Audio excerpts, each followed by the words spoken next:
Welcome to Xbox Corner, my name is Alex. Today we're going to be taking a look at my favourite Xbox digital deals covering the US, Canada, UK, EU and Australia. This one we're going super budget, under $5 or your local currency, so it's a be kind to that bank account kind of week. With that then, hit subscribe, but join us here on Xbox Corner for reviews and deals near daily, and let's get started.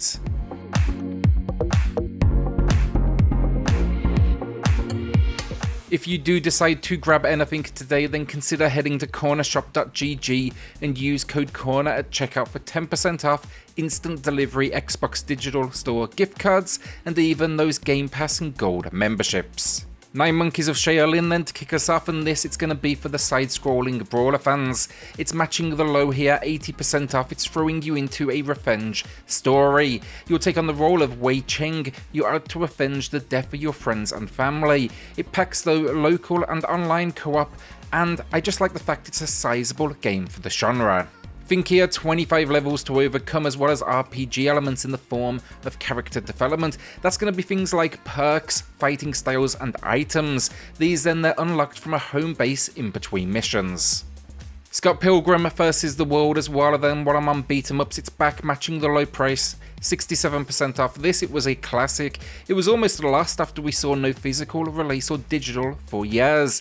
Thankfully though, Ubisoft, they brought it back, and it's set around the movie and the novels of the same name. So basically the story, head out, defeat Ramona's evil exes. It's a tough game, this one, consider that a warning, but it also features RPG systems thanks to these stores that are scattered around this world. It has a large roster of playable characters as well, 2 of which were previously exclusive to DLC. That's going to be Knives and Wallace.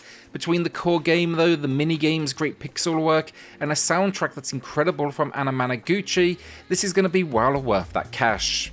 Kona then is a game I've spoken to a lot on the Switch. It is well worth a look though on all platforms, and I'd consider it a bit of an overlooked gem, especially here where it matches the low with 80% off.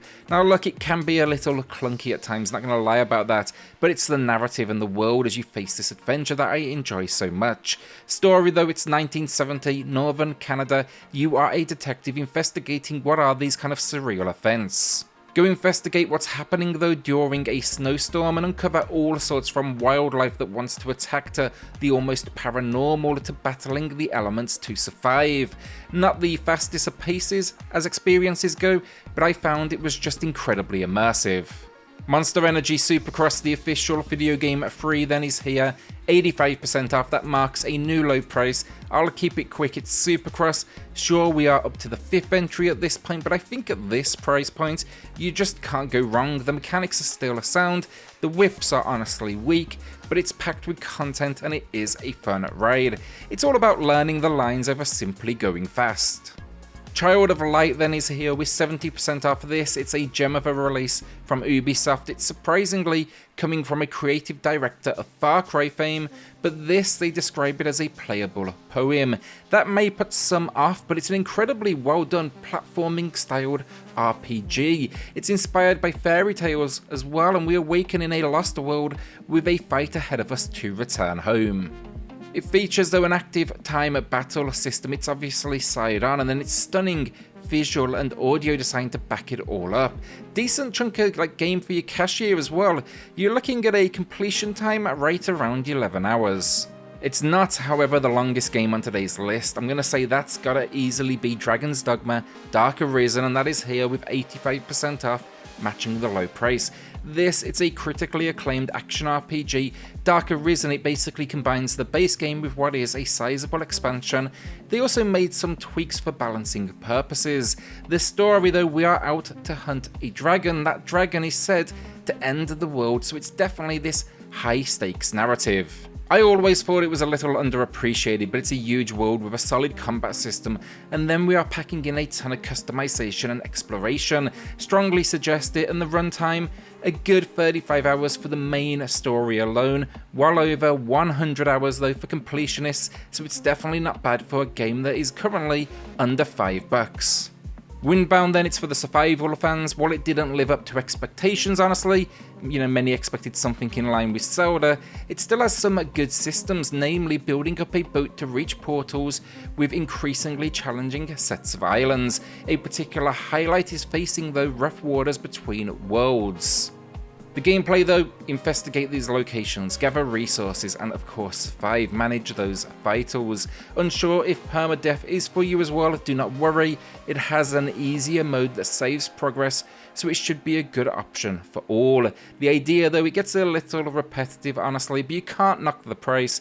It's just always that same loop for progression. It's find a tower, light a beacon, proceed. 80% off though, as I said, not bad at all. God's Wall of Fall then to kick off the final 3 games today then, and while we've seen this price before, can't quite get over how cheap it is with 75% off. It seems it's had a permanent price drop as well. Taking on the role of a band of Celtic warriors though, you are shipwrecked, you need to now take down the gods that inhabit these lands. It's isometric in design. If you do die, it is permanent. You move on to the next warrior. Should they all die, then a new band of warriors washes up on shore and they are randomized. That's the only thing I do not like. They come preset with weapons, so some teams can be stronger.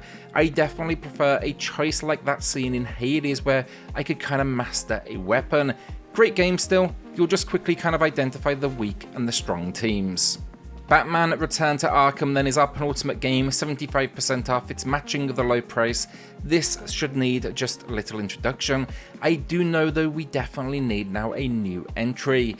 This series though, one of the best spins on the superhero format, and I think where it wins is leveraging Batman's abilities, not only with this incredible combat system that's heavy and fluid, but also in its stealth moments. It's a 2-gamer bundle, Arkham Asylum, my favourite, and then Arkham City. The first, it's more linear, smaller locations, but I love the Asylum. And then City, that's a more expansive option which leans more into exploration, perfect for the bats.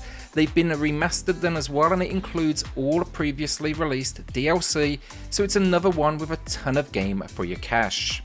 There was a third entry as well, that's worth knowing, Arkham Knight. It's also on sale as well if you want the complete collection. It's 80% off, it's also matching the low price. A folder part then to close us out, 75% off, a new low price in this. It's a puzzle adventure with what I'd consider this emotional storyline. The plot here, it explores the idea of a long distance relationship, the love they have, but also the challenges they face, and it's told through an incredibly unique visual style of that of folded paper art.